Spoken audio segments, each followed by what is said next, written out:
Darknest.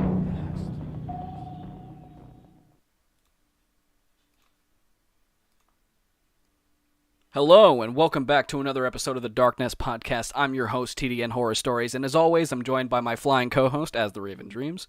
Howdy. And today we have a guest narrator, as always, but this one is a little bit different than the others. You may not know this, but without this man bringing me into the horror community, I probably wouldn't have ever really found it. If not at that point, then I don't know if I would have found it later, but nonetheless, he brought me into this community and brought me to all you lovely people. And without his tips and advice, I probably wouldn't be the same person or the same narrator I am now. He left it for a while, but he's back now and is still just as great as he was before, if not better. Please give a warm welcome to Horror by Numbers.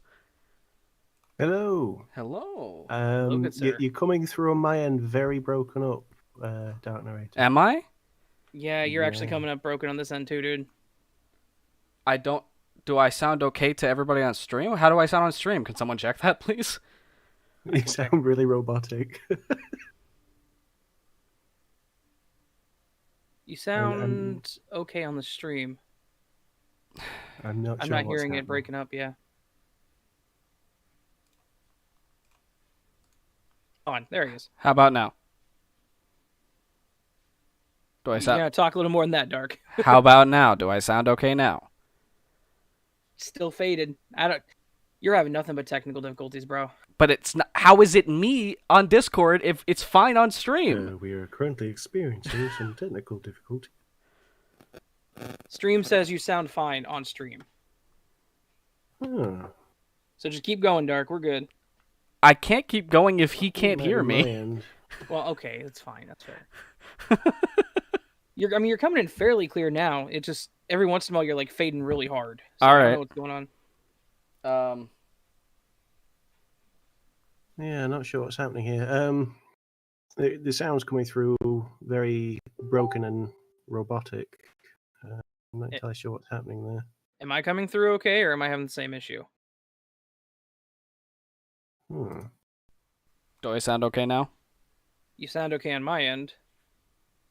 Sean? Might be an issue with Discord. Sean, do I sound okay now? Hello? Hello, Sean? HBN, you there, bro? Yeah, I'm still here. Just having a few issues with sound quality on this end. Okay. Okay, Is it this is both going of to be a us? good one. Yeah, it's both of you. Oh, no. Oh, okay. I think I know what I need to do. This is a server issue for sure. Need to make a third live stream? No, I'm pretty sure it's because Discord is centraled in East, so you could be having less issues than him because he's in the UK. Gotcha. I might have to try to base it somewhere else. Gotcha. I love how he just left. He'll be back. Chat, how are y'all doing tonight? No, Jensen, please get out. Please. Jensen! Jensen, What? we No, need... this is my podcast now. No. We need HBN to come back, please. I love you, but please. Fucking goddamn it. Jensen joined! Are you fucking kidding me? He has... No, this is my podcast now. You fucking shit. It's based in Central. Where should I put it? Europe? Dude. Can I just say I love Jensen more now? That was absolute art, dude. Oh, man. This is really funny because we have to get going with the podcast and our guest left. I know. He'll be... Hopefully he comes back. Hello, everybody. Thank you guys so much for tuning in. Right now, Horror by Numbers is having some technical difficulties, so we'll just try to talk until he gets back, I guess.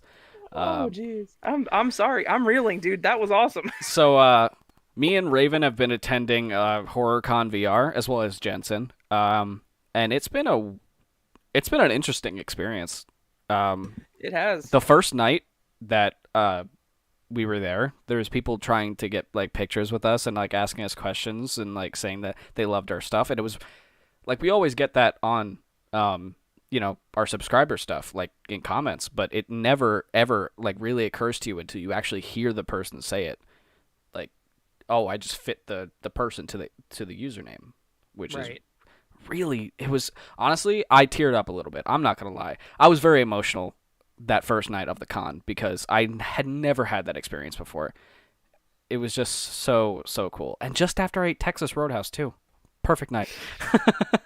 It was a very humbling experience, I agree. It was really, really cool. And I'm an emotional dude, so anything like that gets me Oh, going. yeah, so am I, man. So I was just like, oh my god, thank you.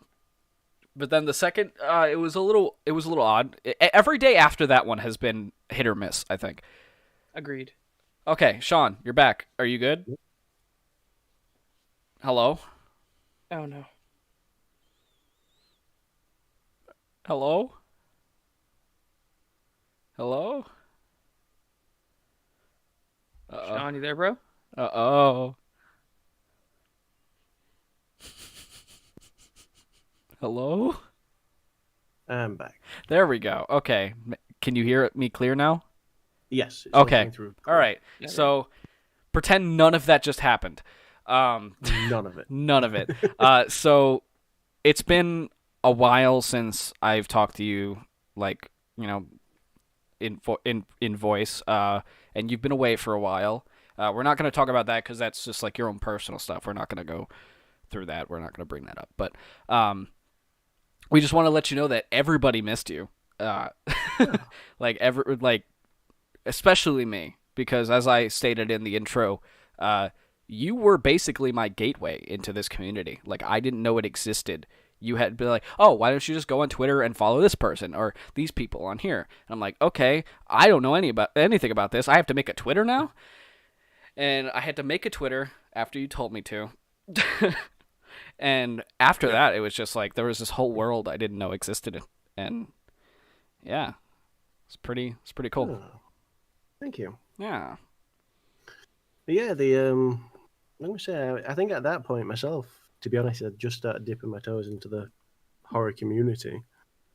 But it was surprising how big it actually was and how welcoming it was as well. Yeah, it's still it honestly still is like that, but it's a lot of a different landscape, as we were talking about with Vidith last week. It's not even close to being the same as it was when we started. It kind of felt like, I don't know, it felt innocent almost.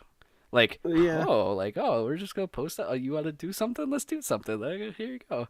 Like, I don't know. It just felt a lot more innocent and new.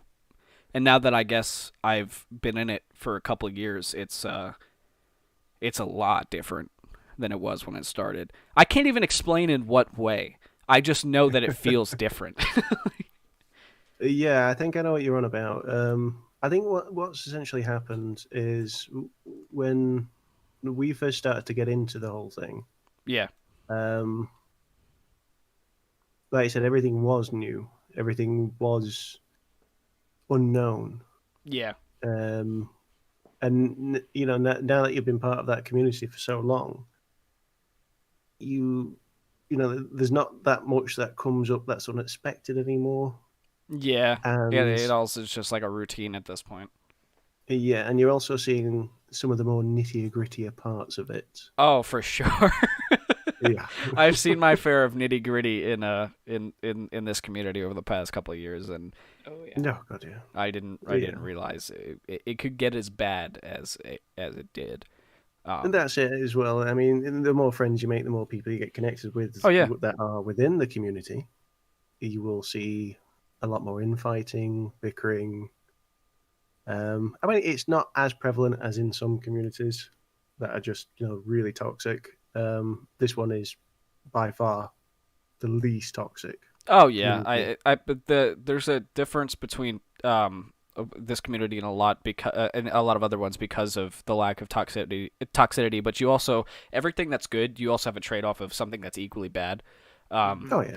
So there is a lot of underlying issues that go on constantly in the community, and I don't really think I've ever talked about it publicly before because you know, it's not really, nobody really wants to say anything. Right. Narrators, a lot of them might know, a lot of them probably don't know or really don't care, and a lot of people who just watch don't realize, but there is a very prominent issue of, I think the biggest one is not telling or giving constructive criticism where it is needed so that people can improve. And I think that needs to become a more revolving thing around this community because there is so many people who have a lot of potential, but nobody is really telling them what is actually lacking in their videos, except for me. And apparently anybody can tell me what the fuck is wrong with mine.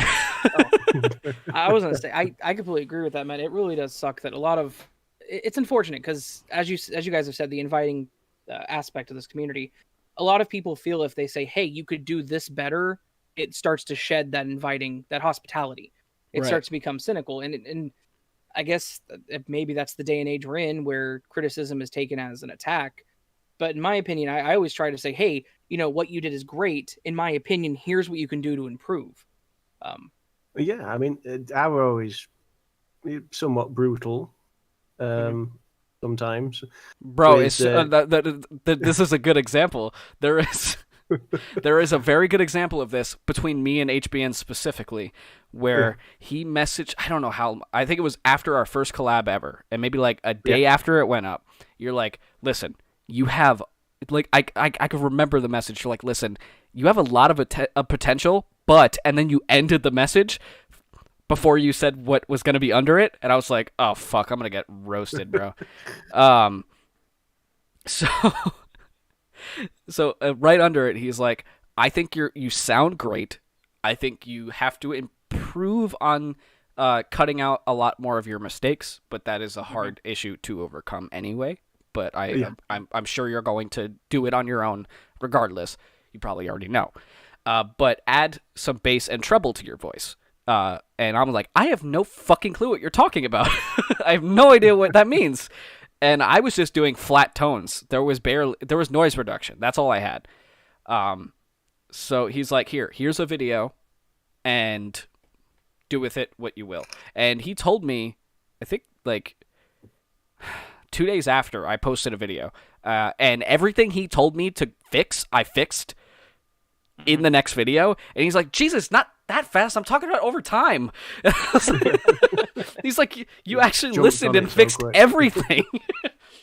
Well, at that point, nobody really did, because, I mean, my biggest thing with doing recording is audio quality. Right. That's what I look at. I really focus on the audio quality. I mean, we're narrators. That's one thing as well that nobody really gets about the community as well, is that there's an issue with audio quality. People will tend to... It kind of falls in line with not telling somebody that they need to improve. But there is another issue with the fact that people assume that recording on your phone is the way to go, but they want to add a bunch of effects to their video. Like, fuck the video. Don't even have a picture. Just work on your audio. We are narrators. Yeah. The baseline is audio.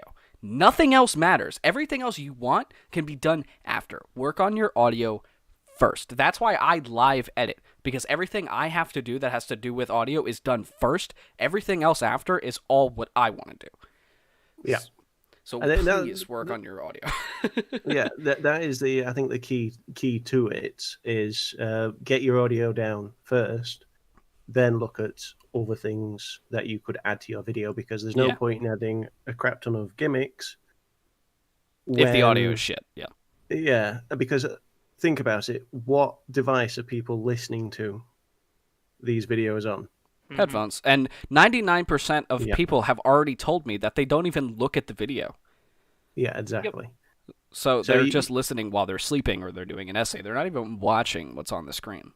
Yeah, and you've got headphones on, and the thing is, when you put headphones on, if there's any errant noises, background noises, any static, or anything with the audio that is slightly wrong, you can hear it.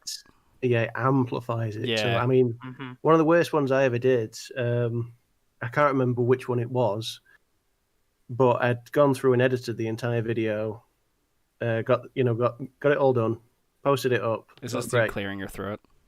No, it's one where I burped really loudly. Oh my god, I don't even know about that one.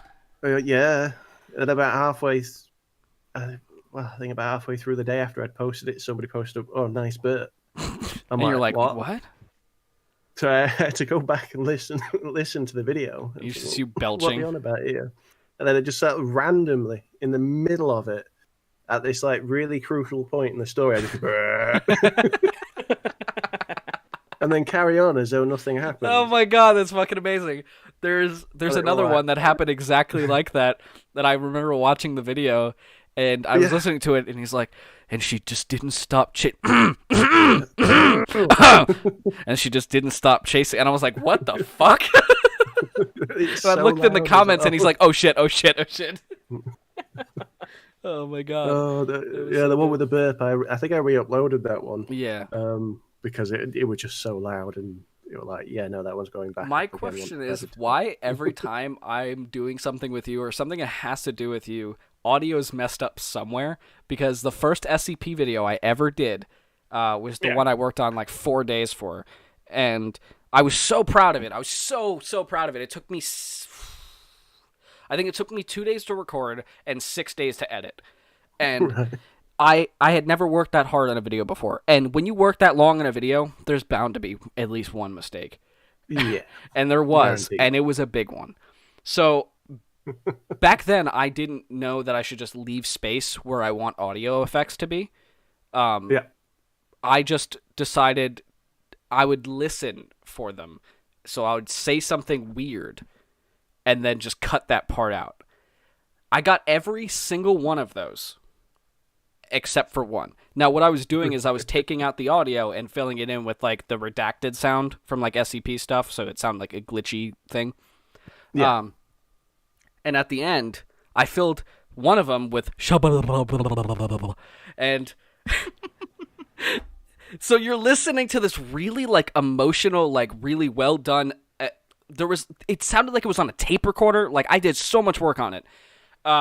And then you're just listening, and I remember the line. He was like, "So, what about President and what about the other guy?" And in the middle of the thing, I had no fucking idea. I didn't listen to it over or anything. I posted the whole video, and 2 days later, I get a comment with the timestamp, and they're like, "What the fuck is this?" I'm like, what's wrong with it? I listened to it. I'm like, oh no. Well, and that file was so large, so I wasn't about to re-upload it. No, but I remember that one because you'd sent me the script over, and I'd never listened to an SCP. I'd never listened to one, so I didn't know the format of it or anything. So I just read it in the most robotic voice I could find. But that was perfect because that's how you're supposed to read them. I thought, to this day, it was the most perfect version of the SCP researcher I've had on those videos because of how that was the exact thing I wanted. Just a fucking emotionless researcher just reading a document about some horrific shit. But I thought I'd done it really wrong because when I listened back to it, it just sounded like really monotoned and like that doesn't sound right. Is it right? It was really good. The only thing is that I was really into SCPs, and there's 3 classes. There's Safe, there's Euclid, and there's Keter. He didn't know this, so he called it Elucid. And I had messaged him, and I'm like, I'm just letting you know if anybody from the SCP community sees this video, I'm going to get fucking destroyed. Because I see it in comment sections all the time. They're like, it's Euclid! Fucking Euclid! Say it! Euclid! Oh my god. Man. I still remember when Vidif, though, kept sending me stories that screwed me up. Oh my god, we were just talking about that last week. How he sent me like a really long story, and I hadn't read 30-minute stories before, and he sent you one of the most piece of shit, garbage, heap of ass that I've ever seen. Like, I mean, the story itself weren't bad, but the problem is whoever had written it had completely messed up not just words but entire sentences. So none of them made any sense grammatically. Ouch. So as I'm reading it, I'm having to stop and think, well, that doesn't make any sense. So then I had to sort of rewrite sections of the story. And he didn't do it just once. He must have sent me about 3 of them. Oh all with similar issues. Oh my god! I'm like, Vidith, what are you doing? But the funny part, this one user specifically or something. Yeah. Then they were all from different people and different writers, and it was just like, oh my god. The issue with that is that neither of us actually told Vidith about our issues with what he sent us until way after we were more comfortable being friends with him. Yeah. And he was like, Jesus, why didn't you fucking say something? Like, I don't know, because you were like 10 times bigger than me and I wanted the fucking clout, maybe? I don't know. I didn't want to turn around and say, what's this garbage? I mean, you were at like 300 or 400 subs and I was at like 25. There's no way I'm turning down somebody with like 5,000 to 6,000 subscribers for a collab. There's no way. Oh, well, it was so funny though. So I'm just sort of racking my brains thinking, right, well, okay, so I'm going to have to rewrite this, and then because I've rewritten this section, I'm going to have to add something else further to the back next one because it doesn't make sense with the last one. And I think by the time I'd finished, I'd rewritten about 30% of the original story that he'd sent. Oh, no. Just so it made some sense. I think it had been one of those Spanish to English translations. Oh. Link the story you mentioned. Are you talking about the one that was 30 minutes to read? Because it's something about a lake witch. I don't remember what it was. And I would have to go back 2 years ago. Yeah. In Vidith's mention, so I can't do that. I mean, I had a look on Vidith's channel to see if he probably got rid of it though, because he cleansed his entire channel of shit that he just didn't deem that was good. I'm like, oh, so you made me go through all that pain and it doesn't exist anymore. Yeah. Because I had a look the other day and I'm like, no, it's not there anymore. Yeah. And you're like, you motherfucker. All that pain for nothing. It was funny though. Yeah. Man. It did make me laugh.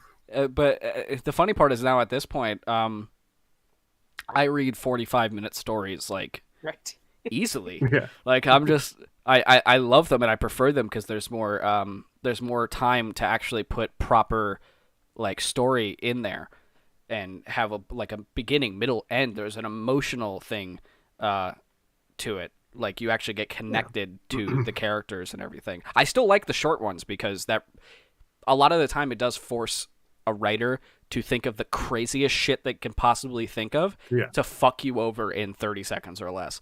And I love that's why I love micropastas and mindfuck shit, because of it not all the time. A lot of the time it doesn't. It's somebody thinks it's scary and it's the worst shit you've ever read in your life. But a lot of the time the best creepypastas that have ever existed are under like 2 minutes long because of that reason. That someone is just sitting there 2 in the morning. Oh yeah. Well, I think I've still got some of our collabs actually saved. Oh somewhere. Yeah, you gotta post those because I was really happy with the first one we had done. I think it's the short 10 short stories that we did. I think I've still got that one somewhere on my hard drive. I think there's 2 sets, isn't there? There's one that we did, and then we did a sequel. Yeah. But I'll have to have a look. I mean, at the moment, I'm not posting anything new as per se. Except for the collab from yesterday. Yes, and I had one with Vidith as well. Yeah. Not Vidith. Oh, for God's sake. Scrap that. Sorry. It's because we're talking about him. Monster in My Mind. Yeah. Man, that guy's been around as well. He was one of the first people I remember in the beginning, too. He's been around for a while. He wrote one of my favorite stories that I've got up on the channel, which I absolutely loved. I put so much work into that. So many different voice effects and make sure you cut that grunt out. No, never. No. Never. It's just going to be an hour-long video of me grunting. I remember I waited, I think it was 3 weeks for him to write a story for me because you had told me that he writes really good stories, and I listened to the video he did for you, and then I was like, oh, I got to get him to make something custom for me. And I messaged him, and he's like, yeah, but I'm going on vacation for 2 weeks tomorrow. I'm like, oh, come on. So I had to, not only did I have to wait for him to get back from vacation, then I had to wait the week after for him to actually write the story. So finally when he gets it to me, and I'm like, oh, I hope it's good, and it was fucking amazing, dude. Yeah, he's fantastic writer. It was great. It was absolutely brilliant. Really good. I was talking about this with Vidith, but I don't think he remembers as much as I remember because he was in a different headspace than I was. He was already doing it for like 4 or 5 years, but we had just like really started. It's weird, is it not, to realize that 95% of the people that were making videos when, like, at least the small ones back then, aren't doing anything anymore. Yeah. There's no Tales from the Forbidden Blender. There's no Mr. Dark Reads. No. Quite a lot of them have just stopped posting altogether. I mean, Nefarious even stopped posting as well, and he was the most surprising out of all of them because he went from like 500 subs to 20,000 in like 2 weeks. Yeah, I'm gonna say he shot up really fast. Yeah, that was. What video was it? Now it was. He did a documentary style one, didn't he? I don't know. I can't remember. I don't know. I can't remember. I have. No I know that it was idea. one particular video that he got something like 100,000 views on, and that's where he ended up sort of climbing really fast. Right. But he could never. I don't think he could quite capture that again after. I don't know. I don't know. It's just a different climate now, and it's weird. It is. I think that's why it feels so different, because everybody that I know now is not who I started with. So it's a little weird. There's still a few that are, still going. Yeah. And they're still posting quite regularly, but a lot of them dropped off. I was really sad that Mr. Dark Reads didn't continue, because I say this to like the people that I thought would remember his channel, but nobody seems to remember his channel. But he was circulating a lot, and I was so sure if he would continue, I was so sure he was going to like he'd be one of the really, really big ones, because he had that voice. When you heard it, it would rattle your skull. Like, it was that fucking intense. They were insane. It's like, listening to it, it's like you don't need to add any bass boost. No, that was just his mic. That was the mic he had and the voice he had. All he did was cut his audio. That was it, and it sounded amazing. Oh, man. Yeah, now I remember listening to it and thinking... I kind of realized for Raven, it's like, yeah, keep talking about shit I have no fucking idea. So when did you start, Raven? I actually started December of last year. Ah. And he already hit 1K. Like, what the fuck? Bots. Like 1,300. No, but I mean, like, you hit 1K way before that, too. Like, you've been at 1K for a couple months now. Doing well, I think though. August or September, yeah. That's less than a year you got 1K. That's fucking insane. You realize how unheard of that is? Oh, trust me, I know, man. I've been told, and it's crazy to me too. Trust me. Yeah, it's weird. It's definitely weird. We worked like absolute crazy to get 1K. Yeah. Oh, I remember the road to 1K was long as shit. It was. It was so long. You can ask Dark. I've worked really hard to get here too. Oh my god, no! Raven worked harder than probably me and you combined to get to where he is. Well, yeah. Like, he is. I keep saying it, like, every time somebody, like, been saying it at the con for the last 3 days. Like, dude, this guy's the most hardworking person I know. Go check him out. Don't burn out. No, he stopped once he got to 1K because he wanted to grind out. He wanted to grind out to get, the whole thing going. But and once you get there, he's like, all right, I can settle down, and he still hasn't. I have a little bit, but not as much as I probably should. Yeah. I'm a bit of a strange person, and I know I've been told about burning out for a while now, and typically what I do is if I just wake up and don't feel like doing it, I take a day off. Yeah, at this point I'm completely like, all right, I'll post. I'll try to get it out. I'll try to get one video out a week. If I can do 2 or 3, that'll be great, and that'll be awesome if I have the ideas and I have the time. But if not, it'll just kind of be like 1-2 videos a week, and that's about it. I'm not going to stress about posting it at a certain point in time or like before anything. The only reason I grind it out for Halloween videos is because I wanted to get them all out before Halloween.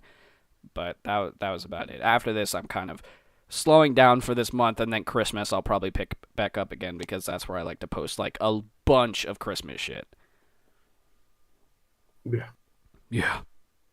I think, I've not bothered with Halloween videos this year, mainly because I kind of spaced out. But you lied because you were in one. There you go. Well, yes, I was. You did 2 stories. That counts. That killed me, that as well, doing those 2 stories, because I hadn't done any narration for well over a year. Yeah, I know. I honestly, I thought you were going to say no, because you were going to be like, no, I'm not really ready to do that yet. But you said yes, and I was very surprised. I thought it was time. It was time to see whether or not I could actually still do it and it not kill me. But I had to do yours and Monster in My Minds in the same day because it was the only day that I had where the house was empty. That I didn't know. So it was like... I tried to give everybody like a week and a half to do their things, so they would be able to fit it in. I have to do it in one go. If I don't do it in one go, my voice changes slightly. Oof. And the recording doesn't sound right. It sounds slightly off. That's not me. I'll record a 30-minute story in 2 parts. Do one the first day and 2 the second one the next day, and just smash them together.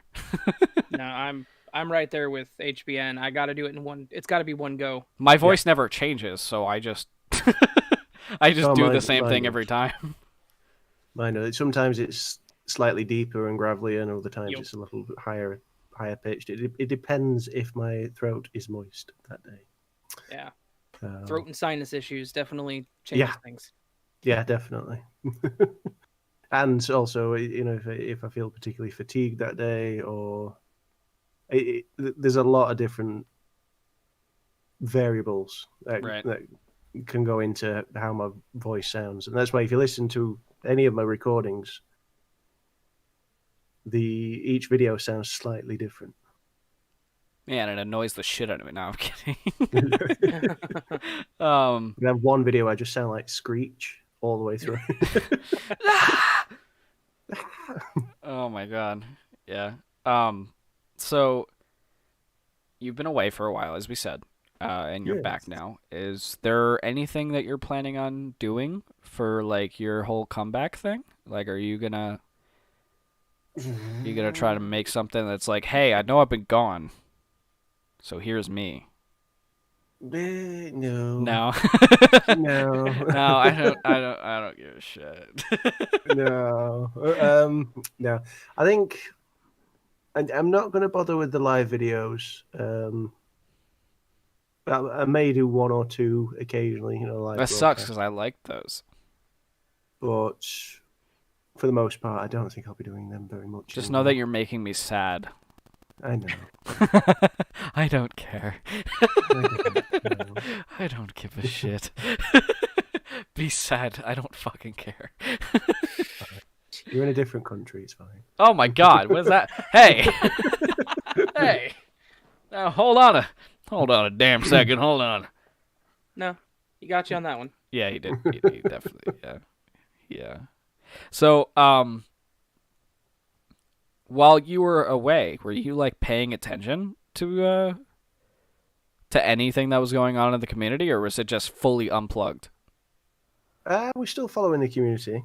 Oh, okay. So I was just occasionally dropping in and out, seeing how people were progressing, that sort of thing. But wasn't too involved with it. So if there's been any dramas or anything like that, they've completely gone by me. There probably was. I honestly can't remember because there's always drama. Yeah. There's always something going on. I mean, I think at one point I vaguely remember there being an issue with people stealing other people's content. Oh, yeah, that's still going. That goes nonstop. Yeah, that's still going on. It started getting a lot of traction, and now it just never stopped. It's a bunch of channels just taking slumbers and swamps and bad vibes. It feels like it's mostly slumber reads. Yeah, Slumber gets fucking ripped hard. Oh God, yeah. Yeah. Well, I mean, on another note, I will be starting a second channel, TDN2. I love it. Original recordings. Somehow he hacked into my computer and got all of the audio before I post it. Oh, no, I'll just use YouTube Ripper. Yeah. He'll just use OBS and record his screen with your video playing. Oh, my God. And then just change the pitch ever so slightly. And nobody in the comments will be like, hey, you're stealing TDN stuff because I'm not big enough for people to give a shit yet. Just like cherry pick from loads of small channels. Yeah. And then just somebody with like 2 subscribers. And then the only guy that would care is the guy who you stole from. But nobody's going to be... No, you're probably stealing his shit. Well, no, but it's mine.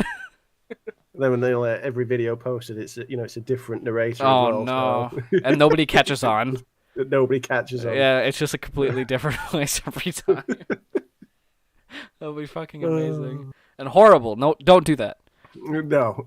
Don't steal people's never content. Steal content. I was going to say, sorry, you actually remind me of something that happened recently, Dark. I don't know if you remember me talking about it. There was a channel that was going to one of like the LibriVox websites and stealing the Creative Commons audio for his channel. Right. And because I confronted him, I'm like, dude, why are you taking the audio? I mean, it's Creative Commons. You technically can, but you're supposed to at least say where you got it from. Yeah. And it was just it's hilarious because the people in the comments are like, oh, you're so good at this. Like, he's had 20 videos and he hasn't sounded the same on a single one. Yeah. He was a female for half of them. What are you talking about? Yeah, just change the gender midway. Yeah, he starts the video. He's like, all right, guys, we're gonna start this video. I'll just be sure to like and subscribe. And let's get started with the video. So I was walking down the street, and pretty much. Yeah. And they're like, no, it sounds fine. Yeah, that's perfect. That's good. That's obviously him just doing a female voice. Wow. That's another thing that I can't fucking stand. I'm just gonna say it now. If you're a man and you are reading a story and the person states that they are a woman, for the love of God, stop trying to sound like a woman. Just fucking read it like you normally would, please. Because none of you can do it. If you can do it, that's completely fine. I go with softer tone. I do go softer tone, but there's people who will literally try to sound like a girl, and it never fucking works. Ever. There's never been a single time where I heard somebody do it and I didn't cringe super hard. I hate that shit. I hate it. Like, if I narrated that the way I just fucking talked right now as a girl, would you continue to listen? I wouldn't. Well, if it's you, then yeah. No, shut the fuck up. Yeah, I mean, Oh my God. Get chubby, but still. Half a chub. But yeah, I can't fucking stand it. I can't. Yeah. I hate that shit. Like, just do what we do and have a softer tone. People will know that you're talking differently. But and no, this is nothing to attest to the people who can't. If they can do it, like if they really can, like some of those guys can really sound like a chick, perfectly fine. But I also think if you do that, it'll mess up the flow that you have, because you're switching back and forth. If you can do it, that's cool. But fuck, just stop trying to sound like a chick. I hate that. I know it sounds weird, but if you're like, I'm a 20-year-old female, like that's. It's better than you sounding like, I'm a 20-year-old female. Like, I don't want... I sound like I'm fucking dying. Like, don't. Don't do it. I can sound like a girl. I'm pretty talented at this. Shut up. Daya, shut up. Come here, child. Oh, my God. Oh. Yeah, I don't know. I always... it happens a lot, and I just can't. I can't stand it. I've heard a criticism that I actually applied to my channel, right? And fixed it because apparently it was a widely non-respected way of doing videos is that I was making parts. What? I'm American? There's less of you guys. What do you mean? So I would do parts as they came. So I would do if there was like a 7-part thing on Reddit, I would do 7 parts. Apparently, not a lot of people like that. Because I Slumber started talking about it. And you could take Slumber's word with a grain of salt, but but he did bring up a point, and a lot of people did agree with him. So I started looking into it, and the analytics show the same thing. The first part was very well received, and any part afterwards got way less views than the first one. Yeah, I found that out as well. Yeah. So I did it with I worked at NASA, and we discovered an alien signal or something like that. It had 3 parts to it, but I followed in Mr. Creep's footsteps because he did it the same way to see how it would go, and kind of just put all the parts but separated well in the same video, and it fared very, very well, more than it probably would have if I did 3 parts. So that was another instance where I changed the way I did things because it wasn't well received, and it's honestly easier because. Well, I did the alternate reality ones, and I think by 4th, I had something like 10 views on it. Yeah, people just start getting it's like, all right, new shit, please. What I was gonna say, what I hate is whenever like part 4 gets more views than part 2.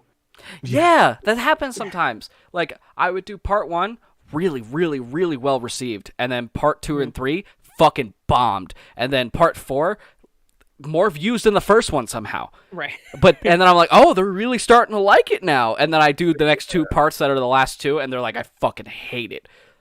But I don't know what you want from me. Who's listening to part 1 and then skipping to part 4? I don't know. Someone that just wants to know how it ends. I've had that happen. Somebody listened to What I Inherited part 7 first and didn't realize it was a parted thing, even though it said final in the fucking part 7 final. In the fucking title. She didn't realize it, and she was like, oh, I feel like I'm missing something. And then the second comment, she was like, oh shit, I missed like 6 things. Yeah.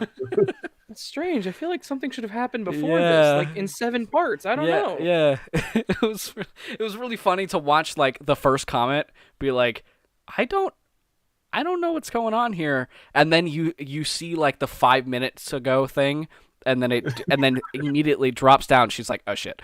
Like you can see the time frame where she was thinking about it for a sec, and then she posted like, fuck. Yeah, something's not right here. It's like, I gotta delete that before I look stupid. It's like, I get it though. I understand. I mean, sometimes YouTube recommends weird shit. I watch a lot of tech stuff, so I get MKBHD's videos as well. In my sub boxes, and I've been getting videos of his from 11 years ago in the last couple of days, and they're not watchable at all. They're terrible, but for some reason, his newer stuff isn't recommended to me, but his older stuff is. Why? I want to see videos about the iPhone 12, and for the fact that I know that I'm not going to buy it, but I want to see if he should convince me to buy it. I want to see that one, not him at 11 years old talking about the new fucking BlackBerry. I don't want to hear about that. Yeah, I hate that so much. How it because it throws their most popular videos, which are never the newest ones, obviously. Yeah. And it's like those most popular videos tend to a lot of the time be like the shittiest ones they've ever made. So imagine like me not knowing who MKBHD was, and then seeing that video, and it's the first one I saw, and it's terrible. And it's super old. You're going to make me think he doesn't post anymore, and this is all he has. Right. And now I'm not going to want to watch him. YouTube has a shitty fucking algorithm for recommended and sub boxes. Their sub boxes are fucking trashed. I'm looking at my recommended right now, Dark, and one of them is No Players Online VHS-style horror game by TDN Games 11 months ago. Yeah, what the fuck? That's almost a year old. What the fuck, bro? Why are you just getting that now? I have no idea. I'm literally looking at my Yeah. Oh my god. That's pretty bad. That is really fucking bad. Like, we had Voodoo Lou on a couple weeks ago, and as everybody knows, I watch him a lot. So I try to catch like every upload as soon as it goes up. I was waiting for him to play Amnesia Rebirth, and I hadn't seen it uploaded, and he said he would upload it today. So 1 a.m. rolls by, and I'm like, all right, I'll lay down and I'll watch YouTube, and then I'll just go to bed.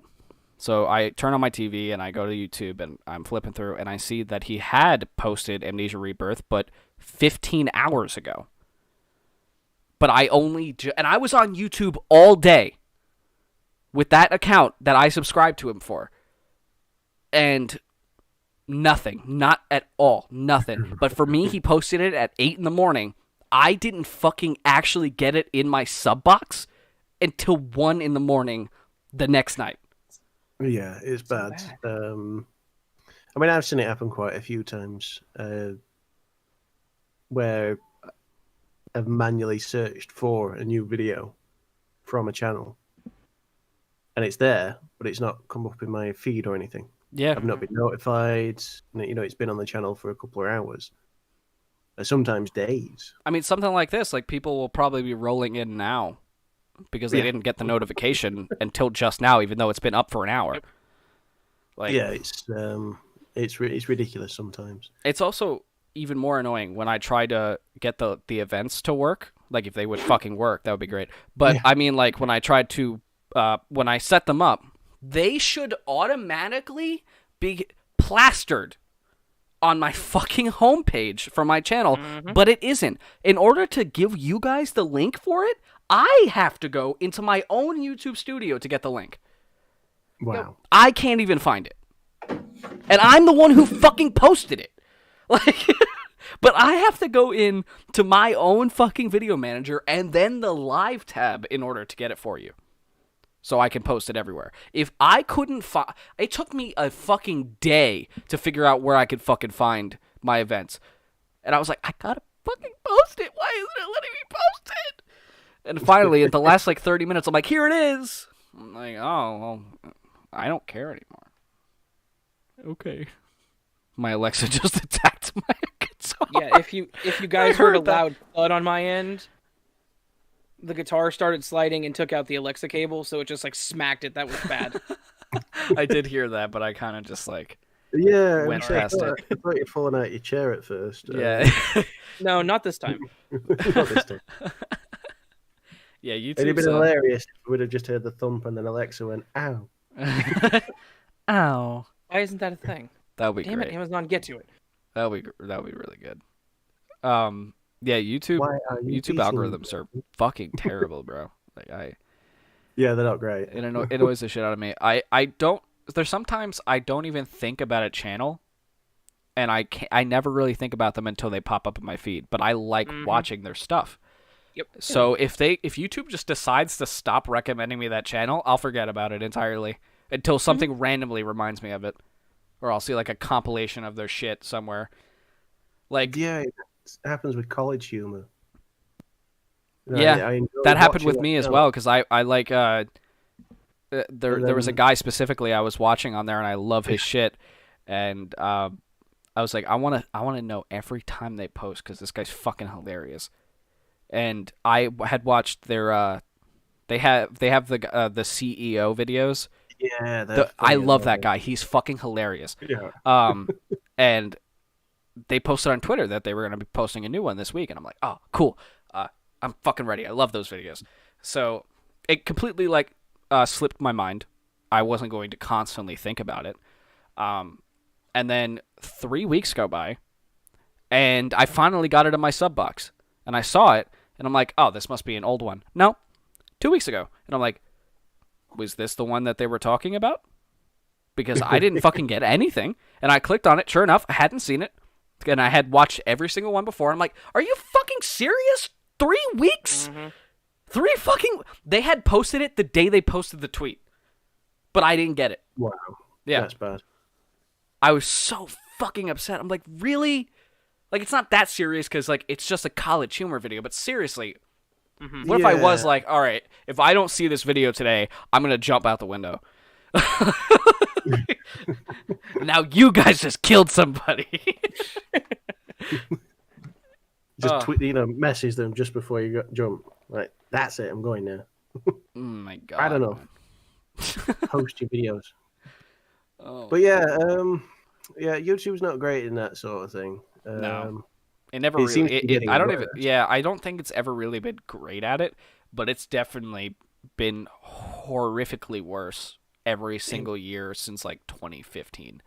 To be honest, they need to do a massive overhaul of the system itself because, I mean, that thing's been running solid now for a good 10 years. Yeah, and they've only been patching it instead of actually properly working on it. They're just like, we're just going to throw this in here. That just fucked with everything that you did in the last patch. Oh, we'll just add another patch. That just ruined the last 10 patches. Oh, fuck. You guys want to see a new Logan Paul video? They really need to sort it out. I mean, if they took it down for like a week, rebuilt it from the ground up, and represented it as something not YouTube. I feel like the reason they haven't done it is because it would probably require YouTube itself to not be operational for a little bit, and more than likely, yeah, that would not fare well for a lot of people. Well, especially not me. I would if it took 3 or 4 days to do. I would not have my only form of, content consumption because I don't watch cable. I don't watch anything else besides YouTube. So I would be like, I would have nothing to watch. Right.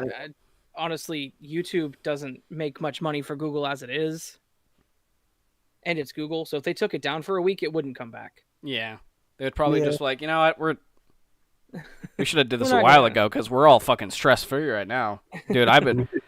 It's like, have you guys seen Grown Ups 2? I didn't even know that came out. Like, apparently it came out 7 years ago, had no fucking idea, and I'd just been worrying about YouTube this whole fucking time. The first time in 10 years. Wow. It's like, yeah, they finally get out of their fucking offices after, like, being, like, just deprived for 10 years. They finally open the door. They're like, Jesus Christ, there's 10 more iPhones? Like, wow. Jesus, the screens are huge. What? It's now, and that makes so much sense as to why the Google Pixel is so shit, because they have no fucking idea what's going on the outside. Oh my God. Oh, God.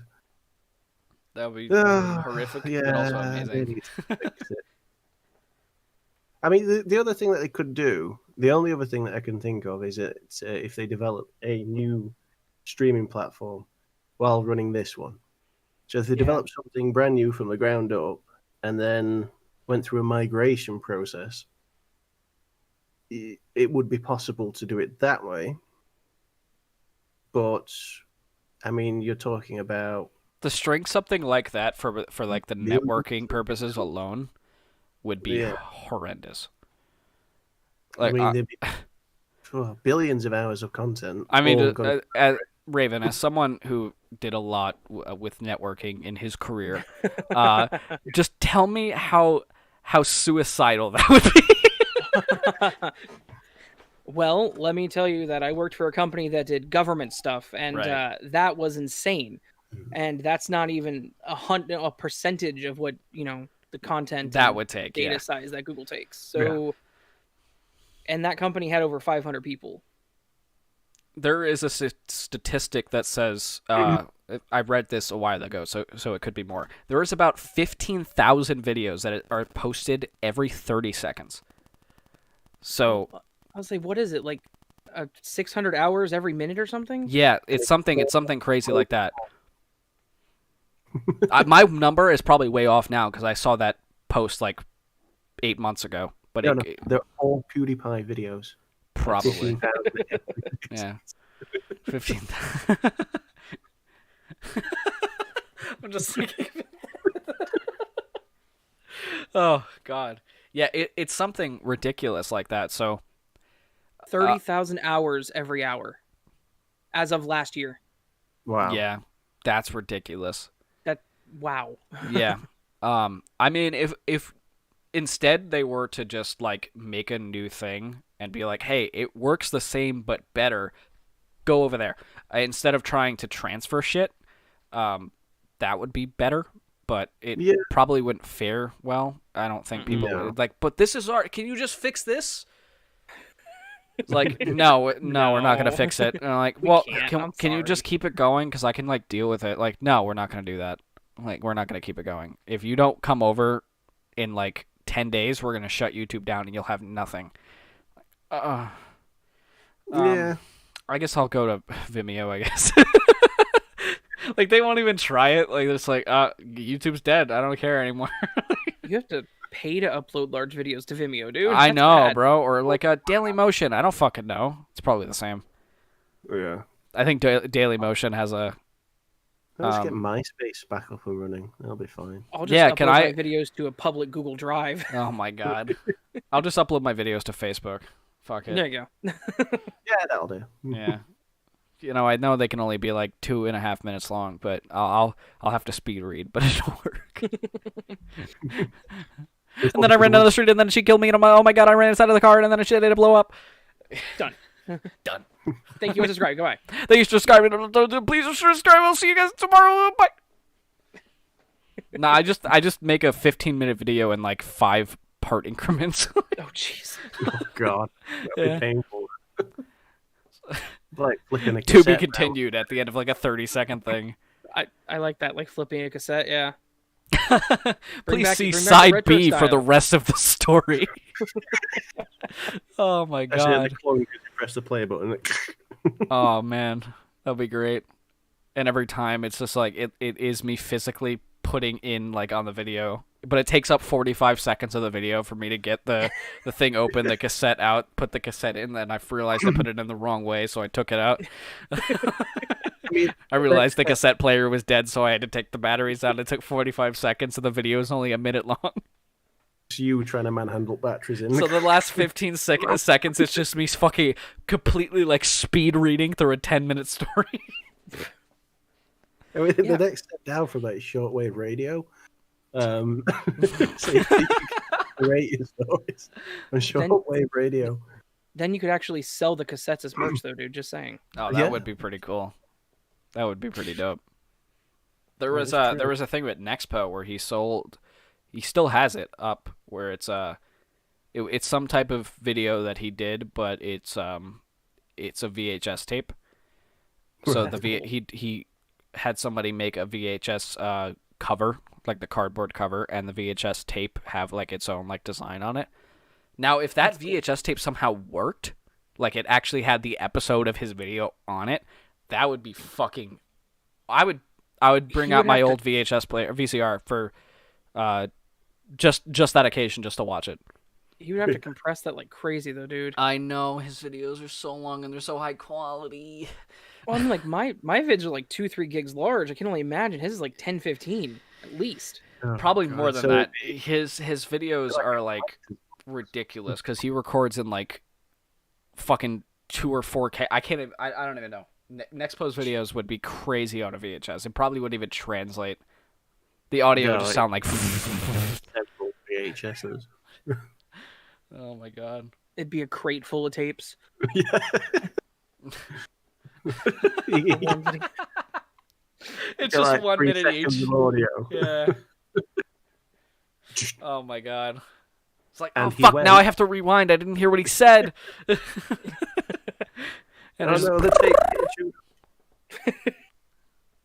there were nothing worse than hearing that tape machine chew the VCR, the cassette tape. Or when you realize that you the last movie you take the VHS out and you put it away, you don't watch it for a while, and then you're like, oh, I want to watch that movie again. You forgot you didn't rewind it after you took it out. Or before you took it out, so you're like, fuck, and it's like a 2.5 hour long movie, and you're like, shit. You didn't have one of those fancy VHS players, so it only rewound it 2 times. Oh yeah, no, we just had a normal one. I mean, the cool part about ours is that it was VCR and DVD player, so if we wanted, we could buy DVDs, but. No, it was still shit. It was still just a normal VCR. You didn't have any extras with it. It was just as fast as a normal VHS tape could go. That's how fast it went. So can you imagine if we still were working on like VHS tapes and we had to rewind Endgame? Oh, like, Yeah, it'd just be or Avatar. Oh man, or fucking. But this is an actual thing. Godfather, rewinding that fucking movie. Especially there was VHS tapes that came out that had all 3 parts on it. As it's and there was no like in between. It would just like seamlessly go through it. Oh my god! I just thought about that. How long that would take. Yeah, and who would sit there and watch all of them in one sitting? At that point, you just return it to Blockbuster. Yeah. Oh my god! You just brought back so many memories for me.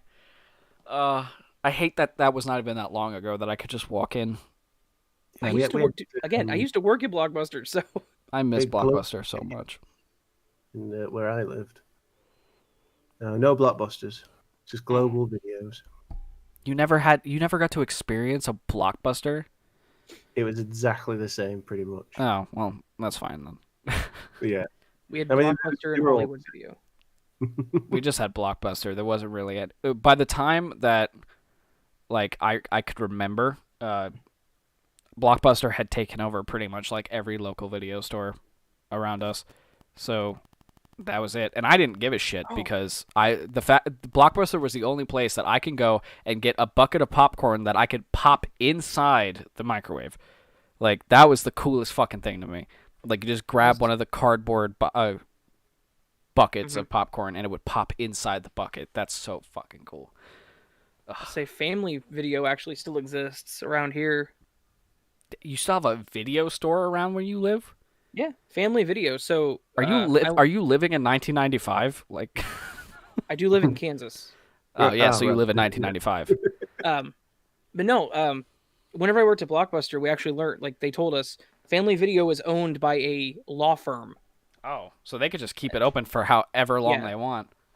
And they always, there's a pizza place, it's Sarpino's that they can. She's not listening. There's a pizza place they always connect to, so it's always a pizza place and a video store, so you can order your pizza, go get your movie, and come out and just cover the tape in pizza grease. I mean, pretty much. I mean, they're DVDs now, but yes. Yeah, just over the DVD. I really miss going in there. Just movie film. It would just be nice to, on the weekends. It was nice to Yeah, just like I would have school, and then we would go and probably like pick up some Wendy's or something, and then go to Blockbuster, get some candy, some popcorn, rent a movie, go home and watch it. And that was just my weekend, and that was amazing, and I miss that. Like, yeah, I can do all that and go home and rent a movie on Vudu, but it's different. It was an experience walking into a video store and just looking through what they had and renting it and realizing, oh, I don't get to keep this. I have to bring it. It was a whole thing. We just copied everything we liked. But oh no, I've stolen many Blockbuster games and movies. My only copy of Enter the Matrix on GameCube is a copy of that game that I just never returned, and we just never went back to that specific Blockbuster. Well, where I used to live, we had a independent video store. Okay. And that was called White Rose Videos. And I mean, it was old when I was a kid. Mm-hmm. The carpet was still from the 70s. Most of the VHSs were still from the 70s. But it had the most amazing backlog of B movies you've ever seen. And we used to, I mean, it smelled awful. You went in and it smelled damp and, like fustiness where people have spilt crap on the floor and they've just never bothered to clean it up.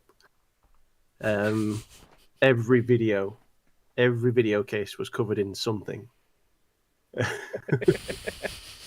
But it was so cheap. You could rent 3 videos for £1. Oh, damn. Jeez. Holy shit. And you could keep them for a full week. And it was like, what? Yeah. So we'd go once a week. And we all got to pick out 3 videos each. And that's one really of the best ones, one of the best little jewels I ever found was Joe's Apartment. If you've never watched it, watch it. Never seen it. I know that one. Yeah. It is absolutely amazing. It is a B movie.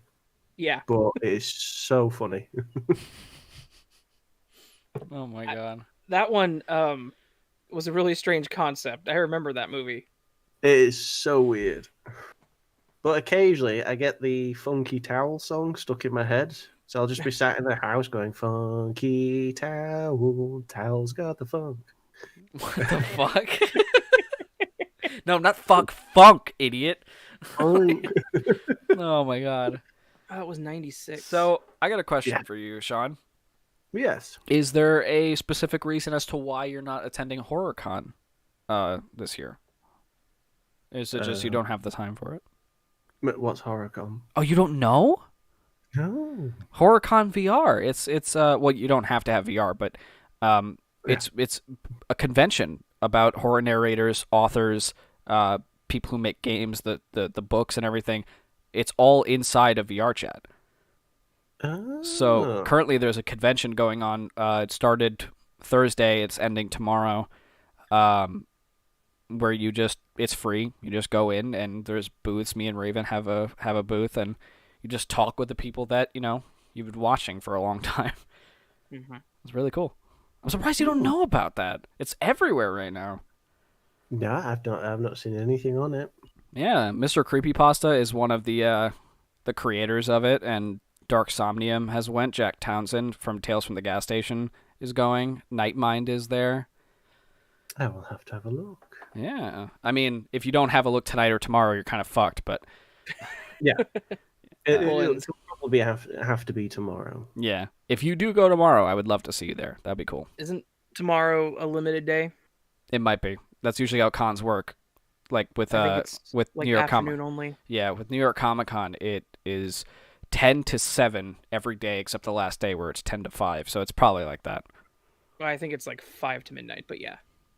Okay. Our time. I will have a look. Because I've not seen anything on it, but yeah, I'll definitely have to look into that.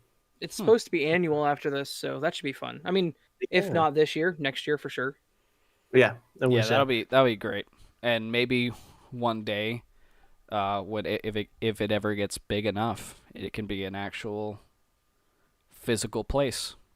You just. I don't see that happening in the future. No, I want that to happen in the future, but it'd be nice, but not just specifically for that. I mean, just in general. Yeah. More and more stuff now is switching to virtual reality, especially. Since, I mean, me and Raven saw an improv show as a panel last night. Yeah. In the convention, and it was the most surreal VR experience. I mean, I wasn't even in VR, but it felt like I was sitting at a show. It felt like I was at an improv show. Yeah, it was good. They had I guess their team has a designated like beatboxer or whatever. That man was fucking insane. So what happened was the host would say like, this is one of my friends, Reznov, and he has a very special thing that he wants to show you because you guys have been so cool. He wants to give you a little treat. So I'm going to come out in the audience. I'm going to tell you guys to give me a word, and we're going to mash that into a song title. Whatever song title that is, he's going to, from scratch, make a song out of it without any prep. And he did twice. The first time was fucking... It sounded like he had it written down. Like, it was so well done. The second time, he kind of fumbled a little bit, but it was still really, really good. The second time, the prompt was alphabet spice. Yeah, so he tried to do the alphabet like as words, so it was a song, but and he almost did it. Yeah, he almost did it. Close. It was really, really well done. And the first one was Wolfzilla Pumpkin Shorts. It was something like that, yeah. Yeah, and that one was really, really good. He rhymed it to a T, like everything rhymed, and it was like perfectly spaced. And he could do really well like really good bass with his voice. Like it sounded like he was just hitting soundboards and shit. It is important to mention that. Yeah, what he was doing, he would start like with the beat, like he would do the bass drum, and then he'd loop that back, and then he would do the snare and the hat, and then he would start doing like instruments, and then he would sing or he has a good voice too. He had this like really rough voice that he was doing, and it was really, really cool. And then they did a bunch of improv stuff afterwards that was really, really cool. You guys listen to Reggie Watts? Yes, I love Reggie Watts. He's fucking awesome. It's basically the same thing. He does that. Yeah, it's the same. It's similar idea. But he does some really good improv songs. Yeah, it's really well done. Cool. Go check it out or die, I guess. Yeah, sorry, I was dying over here. Currently, HorrorCon is going on. Raven, are you actually getting on tonight or no? I was told I was supposed to. By me? No, by other people. Oh. Because so I was like, maybe I didn't if say you anything. get on. Yeah, I'm going to. I have to eat dinner first because I haven't eaten in a couple. It more than my stomach can handle. I need to eat my pizza. So I have to. I thought you were gonna eat it when you. I'm talking more in this one. I can't. That's true. This is the most you've ever talked. That's besides a lie. The first episode, I think. That's also a lie. Second episode, third. That's also a lie. What do you mean? I talked this much with Lucid and Jensen, and Josh actually. That's true. Okay, fine. It's just the last couple of episodes you didn't. I'm sorry. Yeah. Because you suck. No, I'm kidding. It's not free. It is free. No, it's completely free. There's nothing about it that isn't free except if they do have like merch, and you can also buy things from people's booths. Like a couple of people have posters. Like, God, I'm gonna butcher his fucking name. Ram Muerto. I guess that's how you would say it. Yeah.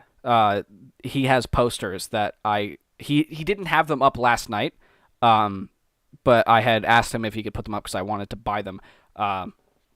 And Raven had an interesting transaction the first night of the con.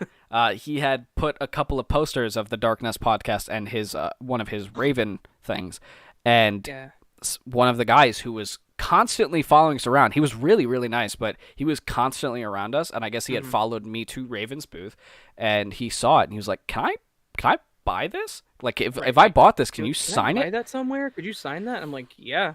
And he was like, "Is 15 okay?" I'm like, "Okay, I would have done it for free, but yeah, 15 works." Yeah. Why not 20? It's like 45. Yeah, that works. I feel like if I would have haggled upwards, you would have been like, "I'm good, never mind." Yeah, you're acting like a cock. Please don't. Yeah. No, so interesting fact: those posters that are on the booths were supposed to be interactive. Right. Yep. They were supposed to be. Like, your character was supposed to be able to pick them up in the game, but they didn't do that apparently. No, anything. I don't know if you read that in the email then, because none of the stuff that was actually physically on the booth was supposed to be interactable. Actually, if you look at the original one, if you added a poster to your booth, it was supposed to be interactive. Because I read, maybe they're talking about the books. I don't know. The books were as well, and they're not either. That's not what mine said. Mine definitely said that they are not going to be interactable. So anything that you have links to needs to be on your backboard. I will literally look for my email right now. I will literally fucking kill you if you're right. Do it. If you're right, I will literally fucking kill you. Just like whenever you said that Toy Story wasn't a Disney movie. I mean, it doesn't look like a Disney movie. It just looks... It's Pixar. Yeah.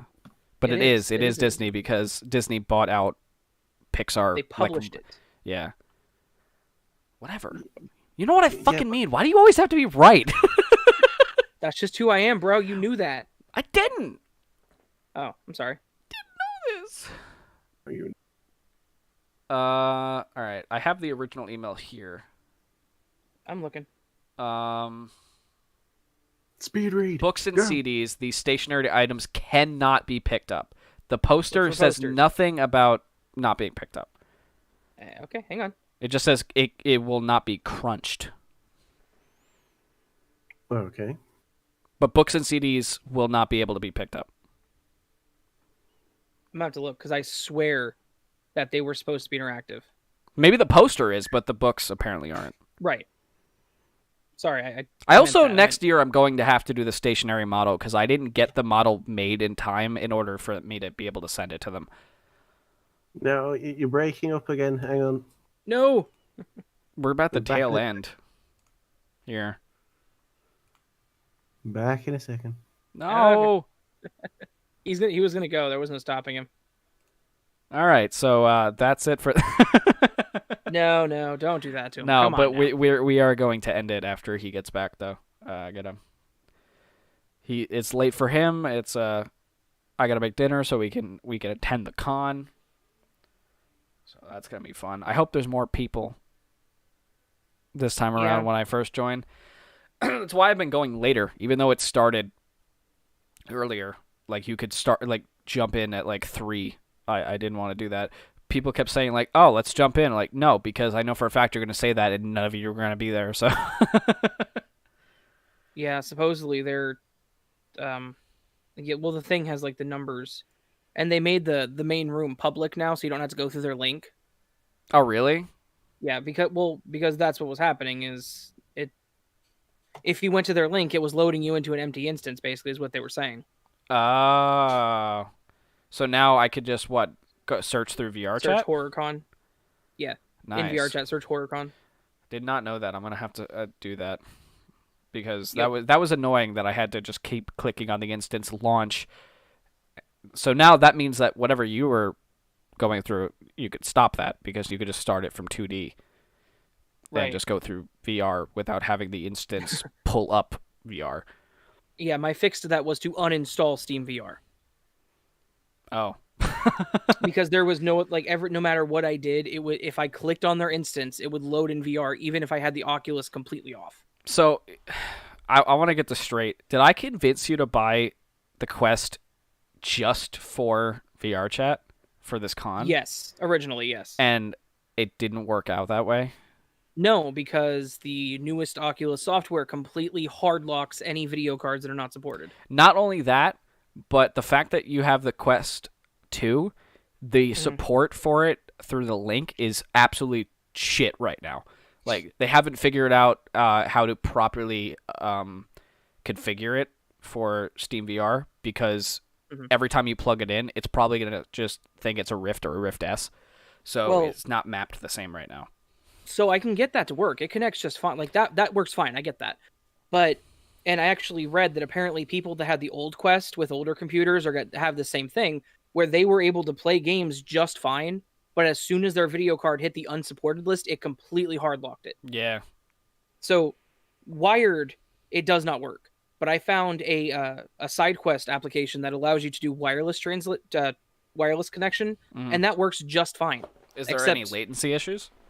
There is some minor latency, and if VR chat's full, like it was that first night, it completely just fucks up.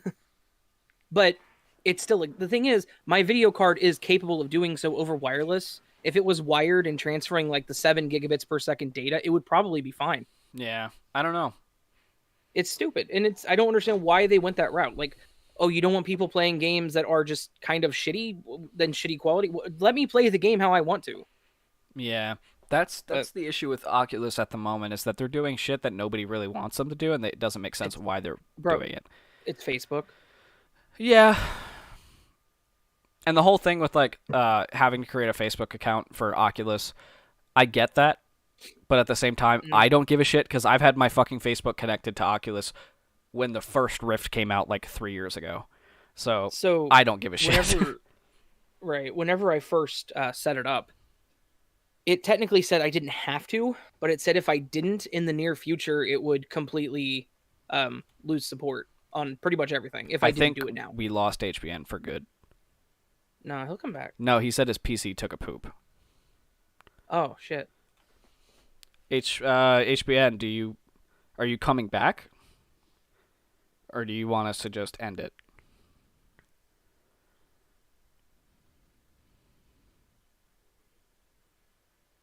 But anyway, I mean, even though yes, my original intent was like, all right, screw it, I'll get this. I mean, you still got a pretty banging standalone VR setup. Right. I've been playing. He's trying to get back on. I've been playing Beat Saber like crazy. It's fucking amazing, is it not? It is. It's one of the best fucking things you'll ever do. Like it's so addicting. It hurts too. Like it hurts the shit out of your shoulders after a while, but you're like, I gotta keep going. Oh yeah, no, trust me. There's an addiction. There's a fucking addiction. I bought one. It was like Sport Shuffle or something. It's stupid. It's tennis, bowling, and baseball, but it like mixes the shit. So anything that's shitty in like 2D is like for some reason amplified so much more when you're just playing in VR. Right. Back. There we go. Hello. There's the man himself. The funny part is we were gonna end it like right there, and it managed to cut you off like right when that happened. Boom. So we are gonna end it here. I'm hoping that we can get you on for another one at some point, and maybe we won't have all these issues. Hopefully, yeah. I'm not if sure you're what's going willing. on from my PC at the moment. Yeah, I don't know. He should be our live interview next year at VR Chat. So wait, you want to have him on? Live. Yeah, that would suck. But if it does happen, like that would be cool if we had him on as a guest, or if Mr. Creepypasta did it, since he created it, maybe we can get him on as a guest. Why not, we could just do an episode every day of the con. That would work. Yeah, that would be really cool. Sorry, I'm thinking way far ahead. Anyway, no, we should think that far ahead. We'll have those plans just ready to go. But before I go, yes, I have something to tell you, Dark Narrator. I'm ready. Are you ready? I think. Are you ready? I'm excited. Okay, so do you remember back when your channel was just starting up and you were starting to get some traction? Mm-hmm. And do you remember that evening, that day, when you had a massive boost in subscribers and views?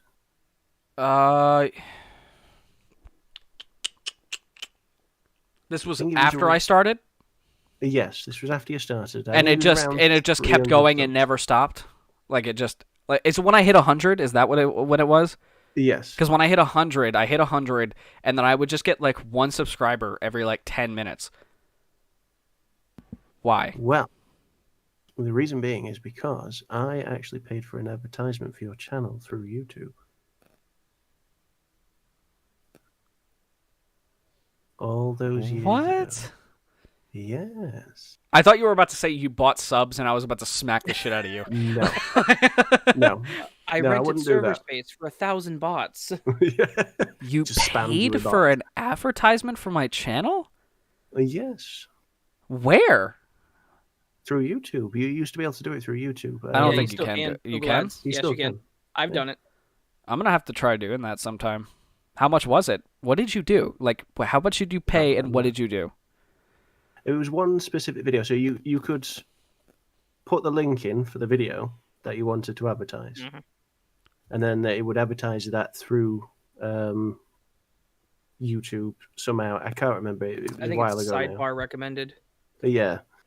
But you don't have to advertise your own specific content. You can advertise anything, really, as long as you've got the video channel. The link. So when I came to you, and I was confused as shit, and I thought someone was buying subs for my channel and making me look bad, what really was going on is that you bought an ad for my videos. Why? Why? I'm confused. Why? Because at that time you were doing well. You had the content, you had the ability, and I just wanted to help in some way, shape, or form.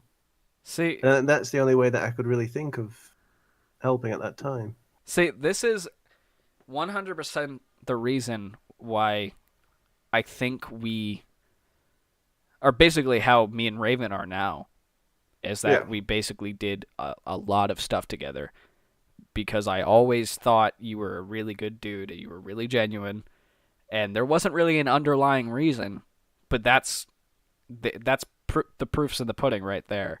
This is, even though I didn't know it at that moment, that is a hard reason as to why HBN has been on my top 1 list of people in the horror community, even when he wasn't here, is because he did shit like that.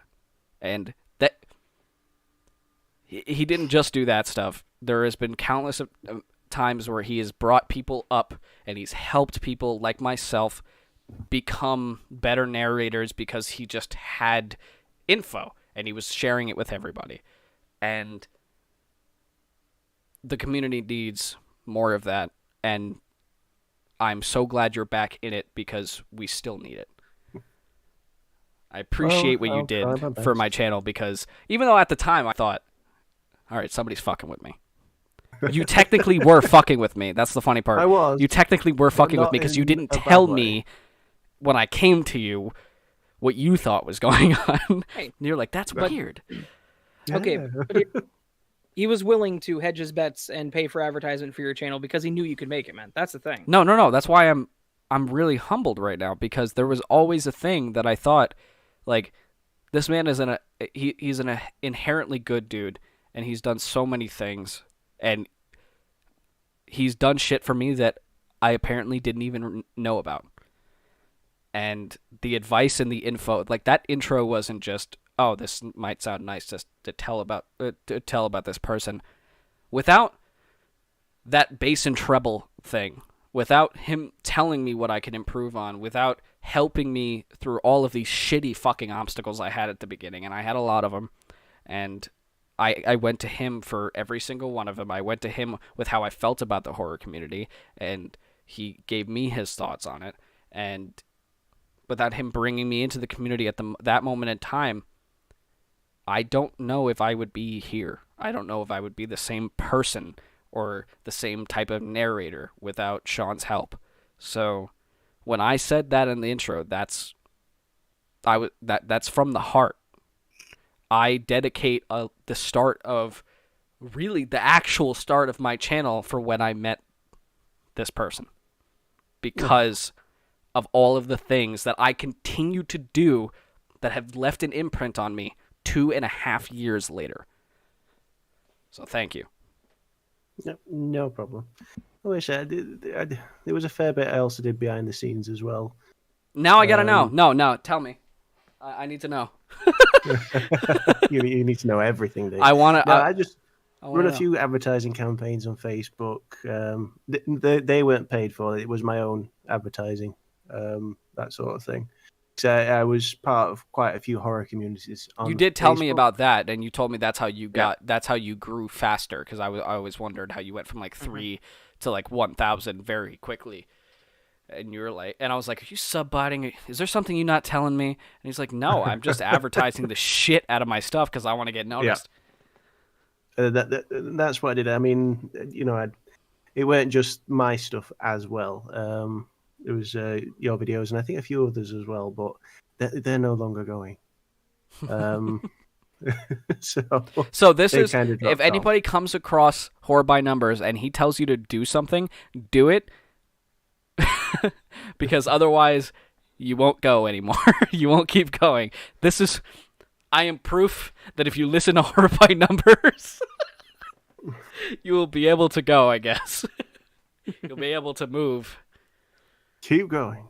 Yeah. But no, but yeah, like I said, I mean, at the time I had a bit of cash spare, and I thought, it would be nice for you to wake up one day and then just see that your sub counts. I went to 50 to 100 in one day, and your views and everything had gone up, and that was the only legitimate way I knew of doing it. For the first 30 minutes, it was complete shock. Like, I was like, this is not happening right now. Because the problem is when you use bots, and for anyone that has ever used bots or paid for it through Fiverr, don't do it. Just whatever you do not do it, because what ends up happening is you may see a massive subscriber count, but then it disappears after about a month. Yeah, Fiverr's not worth it. It's not. It's all just one big scam. Massive scam. Now, the only thing on Fiverr that I know that is actually genuine is SEO. When it work on your video rankings and things like that, because it's not bots viewing your videos; they're just working on getting your video. And that does work to some degree, but not as well as what people think it does. Noted. Because I've looked into every possible avenue of channel growth, you name it. I've watched every YouTube video, even the really bad ones that just don't actually tell you anything for an hour. Right. And then they're just like, subscribe to me and you'll get 1,000 subscribers tomorrow. Yeah. I mean, one of the worst bits of advice, and I actually did it for a little while to see if it would work, is you wait for a bigger YouTuber to post a video, and then you instantly get in on the comments. So you post something like, great video, blah, blah, blah. And that way, hopefully, your comment will be at the top of their comments list. And the idea is that people are scrolling through, they see your comment, they see you've got a nice thumbnail, and think, "Oh, what's this?" Click on your channel. I tried that, and I think out of 50 videos that I posted on, I got 1 subscriber. Yeah, I actually know a channel or two that have done that, but the thing is, it wasn't just YouTube. It was YouTube, Twitter, Instagram, Facebook, everywhere. So I have tried various things. I've never gone down the bots route because I'm not paying for that, and it's pointless because at the end of the day, they all just get removed from your account anyway. Yeah. So it looks really suspicious when you sat at like 2,000 subs. I mean, the amount of times I went to 200. Sean and I was like, "Hey, I think this channel is botting. What do you think?" And you're like, "Oh yeah, they're definitely botting." Yeah, they're definitely botting. Yeah. You can tell. There's an altercation that I never publicly, I don't think, addressed. I mean, I did when it was happening, but I never really talked about it like in full. So this will, I guess, be the last little topic before we head out here. So I honestly don't. What the fuck was his name? It's Dark something. I think I know who you're on about. Yeah. Dark something. Yeah, I know who you're on about. Yeah. I can't remember what his name was. It had dark in it. Yeah, his name. Exactly I don't know what. I don't remember what it was. But at the time, he was growing fairly quickly. He had a little bit more than I had, and he was really adamant on making sure he knew who subscribed to him and who didn't, and who unsubbed him. Yes. So I had looked into his thing, so I checked out his thing, and it had said that he was at 100 subscribers, but his video views were at 500,000. Yes. And only one of his videos had that many views. Yep. So I was like, yeah, I know what's happening. So I unsubscribed from him because I'm like, I'm not gonna. Yeah, nah. And he called you out on it as well. So, no, but the funny part is that he didn't call me out with my name. He called me out and talked shit about me to other people on multiple tweets that I was a piece of shit and that I said some things about him and now I'm an asshole. I had never even said anything to him. So he starts talking shit to fuck, I can't remember. I think this is how I met Creepy Clown Girl. Creepy Clown Girl, who's at the time wasn't really all around like she is now. She was just this tiny little channel that nobody ever knew about. But at the time, this is how I met her. He had said stuff to her that I apparently said to him that I called him a piece of shit and that I didn't like his stuff and that I'm unsubbing because I hate him. And I knew he was talking about me because he went like, "Oh, you unsubbed for me? You have no idea the connections I have in this community. I will make sure that nobody ever goes to your channel." Meanwhile, he's at like 200 subs. Nobody cares. It was funny as hell. So I was like, I have a feeling something's going on. So I don't remember how I found out, but I found out he was talking about me. So I publicly, outed him. I'm like, if you want to talk shit. I'm right here. Let's go. And he's like, "Oh, no. Somebody just got our names wrong. They got our names mixed up." And I'm like, that makes no sense. Likely story. So then he deleted all those tweets. And then he started talking shit again to somebody else on their tweets as if I wouldn't see it. And I knew for a fact now he was talking about me. So I went to him and I'm like, "Listen, motherfucker, if you're really going to talk shit, we're going to have a fucking issue. Either tag me or shut your fucking mouth." And he blocked me after that. Yeah. So the whole story with Creepy Clown Girl was that she had messaged me and screenshotted shit that he had said to her about me, that I was a piece of shit and that he had no reason to unsub from me, and I don't know why he did it, but he's a fucking asshole. I'm going to make sure nobody subscribes to him. And I was like, all right. So then this motherfucker doesn't know I have multiple Twitter accounts. So I went on my second Twitter account. I was really petty at this point. And I I went on. And I saw he was still talking shit about me. But he was saying some awful fucking shit. Like, this motherfucker talks about everybody in the community, and he hates all of you. He told me himself, and he's unsubbing from everybody. Let's oust him right now. And I'm like, oh, are you talking about me? And he's like, no, I'm talking about this guy. I'm like, that's me. And he's like, me. Oh, that's... It's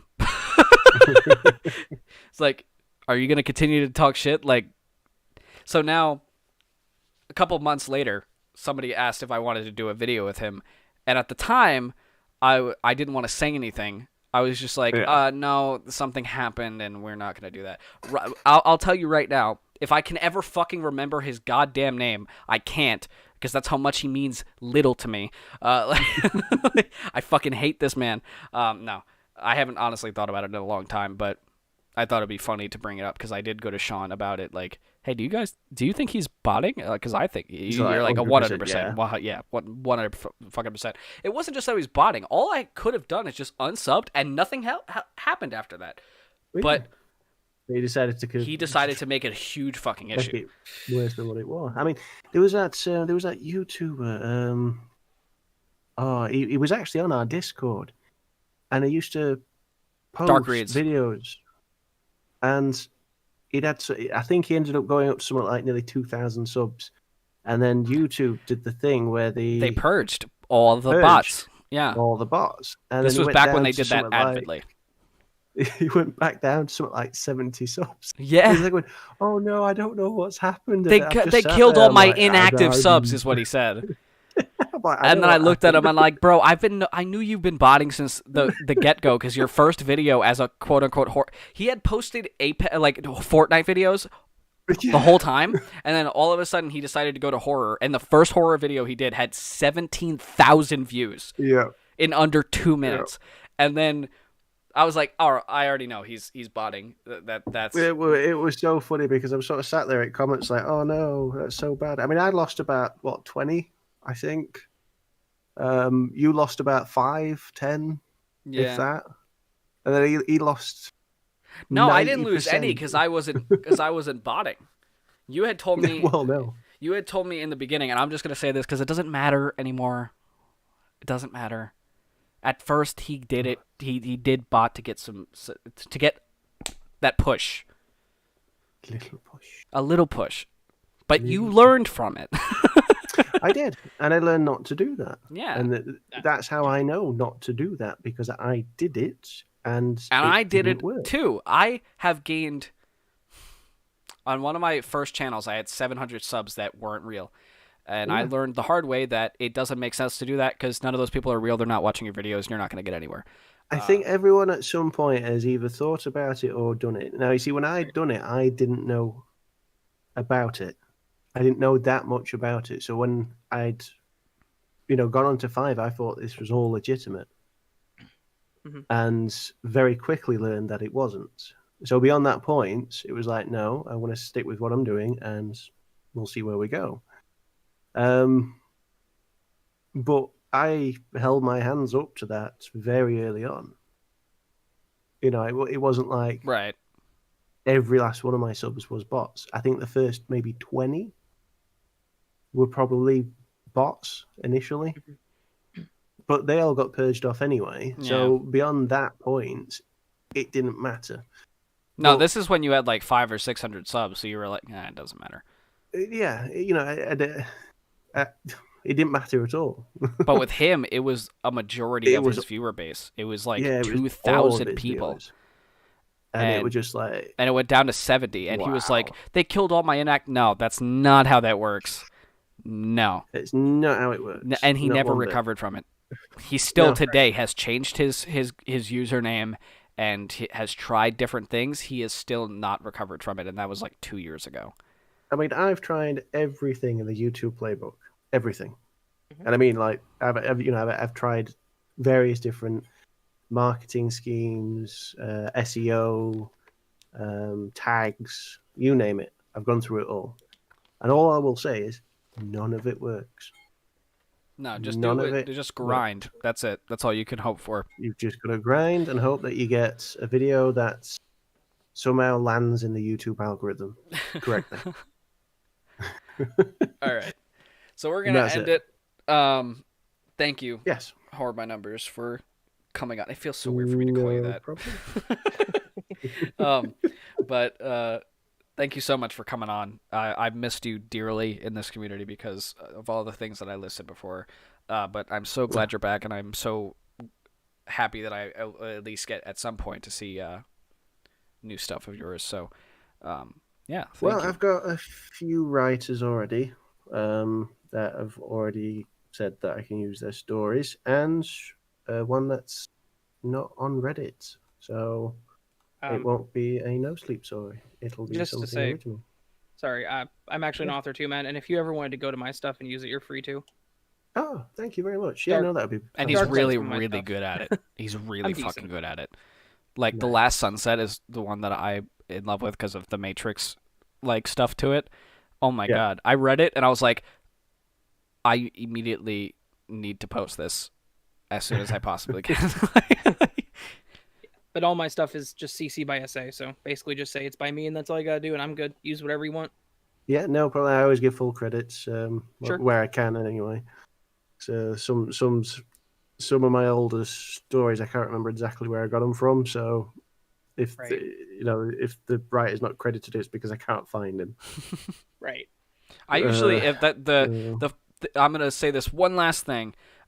Because I keep saying that. But one last thing. One more. Is this is a tip for anybody starting as a narrator and you want to use stuff from Creepypasta Fandom, or as it used to be Creepypasta Wikia. If you ever want to use stuff, and I know it's CCSA by whatever, what is it? CC by SA. That's what it is. It always gets me. There is a constant issue that you can't really find the actual author for it because it's not listed a lot of the time. Sometimes it is signed at the bottom, but the way you can actually find who originally created that page, who actually made it, is if you go at the top right, you go to the edit button, there is a little drop down, you hit history and go all the way down to the original page. It'll tell you who created that page. That is the least that you can do. Like if you can't find anything else other than that you tried your best. But I usually assume that is the original person who wrote it. That person might have got it from like 4chan or No Sleep somewhere, but in your heart of hearts, at least you know if you get fucked later on, you did it. You found the person that originally posted it. I'm going to add one more step to your due diligence there. Sorry, I know you want to close this out. That's fine. If you find a story on the Creepypasta Wiki and it's really, really good and you see the author but you're not 100% certain, pull the first 2 to 3 paragraphs and drop them into a plagiarism checker. Yeah. It will. It's always good to check. If it is an original story, it will solely link back to the Creepypasta Wiki. But if they took it from No Sleep, you'll at least have a Reddit account to message. So, and if you completely forget that, I always go off the fact that you tried your hardest to make sure that you credited the right person. So you know how I am with things. Yeah, no, I 100% get it. I had never done that. I honestly just go through all the hitter. There's some times that edit history will be like 50 pages. I'll go, but the funny part is there's not like, oh, click on 1, click on 2. No, you have to go keep scrolling and hit show more like 10,000 times. I will do that until I find the bottom so I can make sure that I hid my fucking ass, bro. Like, but I see that's a huge issue because I had to figure it out myself over the course of the last couple of years. So anybody who's starting out, that is something you should definitely do if you're pulling it from Creepypasta Wiki, which usually I think most of them, if not all of them, are Creative Commons, right?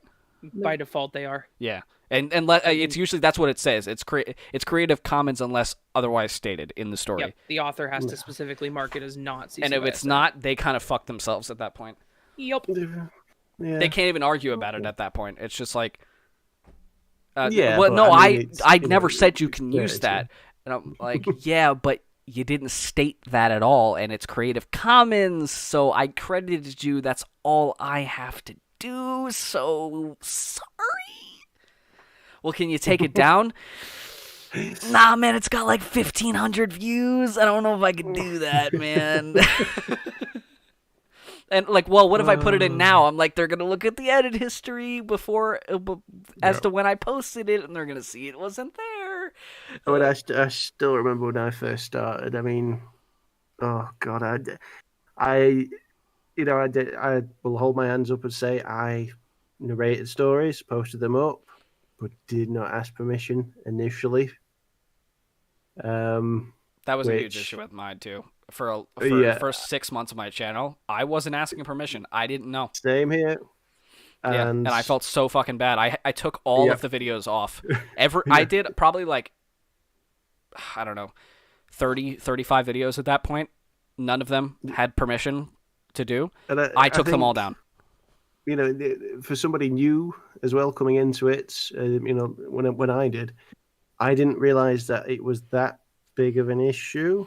I thought if I credited the person like as hard as I could, like links to their Reddit page and their story and their name in the video, I was good. But I was very wrong. I kind of remember sort of watching a video on somebody completely kicking off about this whole issue, and I've just sort of sat there like, oh shit, oh fuck, my whole channel. I need to do something now. So I took a week and I completely, I completely redid my whole channel and the way I went back. I asked every single author, everyone. I sent them all messages saying, "Can I have permission? Can I have permission? Can I have permission?" Luckily enough, everyone said yes for the most part. And then they're like, "Wait a minute, you're asking permission now, but you posted it 3 weeks ago." Yeah. I have a time machine. Yeah. But luckily enough, I didn't get any backlash from that. Always, if there's any lesson to this, is ask permission. And if it is Creative Commons and it is on Creepypasta Wiki, please go through all of the edit history to make sure you find the exact person who actually did it. Get that version of the story, put it through a plagiarism thing that Raven said, and make sure that it is original. And if it's not by Creepypasta Wiki, find exactly where it's from. And if you can't do that, you tried your hardest to make sure that you credited, so you know how to properly bring it up if it is addressed. Yep. So that's going to be it for today. Thank you guys so much for tuning in this week. Next week, we don't have anybody. It's actually going to just be me and Raven. We wanted it this way so we can just have a one-on-one thing. Well, the funny part is it was supposed to just be once a month. It's just going to be us, no guests. But I got so excited that people kept saying yes that I just kept booking them the next week. So next week we don't have anybody. The following week we do have Deadline Podcast, and the week after that we have. Is it Insidious Nebula? Yeah, Insidious Nebula is the person for that week. Yeah. So that's going to be cool. We don't have any times for those people yet because it is a little bit far in the future. We'll start seeing times once we actually get stay tuned. Like to that point. I think Deadline's good for 4 or 5 p.m. I don't know about Insidious, but I think he was 4 or 5 as well. Yeah, so we'll get to that point when we get to it. Please be sure to follow Horror by Numbers at YouTube and Twitter down in the description. He makes some pretty cool stuff, and he will be coming out with stuff soon. So everything on his channel currently is just old stuff that he's re-uploading from his old channel before he deleted it. Be sure to follow my lovely co-host As the Raven Dreams on his channel and follow him on Twitter because he is so good and you will love all of his stuff. He has something for everybody, so please go follow him there. Thank you guys so much for tuning in this week. This has been the Darknest Podcast. I'm TD and Horror Stories, and we will see you guys next time for another one. Bye.